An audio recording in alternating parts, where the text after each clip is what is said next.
Okay, so when I get convicted and go to trial, go to an appeal, I never met my appeal attorney. Jan Hemphill is her name. I think she's dead now. Who is it? I never One met more time. her. Jan Hemphill, Hemphill, Hemphill. Okay. And so she brought up one issue in the whole entire appeal, and the issue she brought up was that this jury was illegal and shouldn't have been sworn in, and because of the Texas Constitution, the whole entire trial is flawed, and and this is the issue that she argued. Okay, however, the appeals court argued that that this issue wasn't timely preserved. Right now we're dealing with this whole due process thing with Trump. And so what a lot of times that the general public don't understand is that they have all these different type of rules and statutes that prohibits you from getting total due process. And sadly, I was subjected to one of those rules.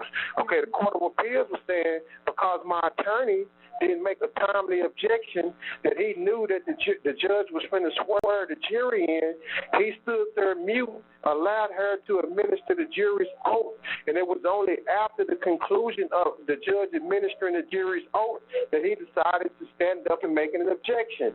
And in the words of the trial court, it was untimely objection, and so the appeal court say they agreed with the judge, and that this was an untimely objection.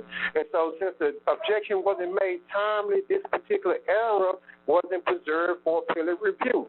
So they denied the appeal. And so later on, I decided to file a writ of habeas corpus, which is the next step, right? And so in the writ of habeas corpus, I'm telling the courts, like, okay, well, I agree with the trial court, and I agree with the appeals court. My attorney stood mute, allowed this to happen. It was way too late when he made the objection. So as a result of that, I'm saying that my attorney was ineffective, and he should have did more. He should, I agree with both of these courts, and so I'm gonna seek a new trial based off the ground of error of ineffective assistance of counsel. Of course, that was denied.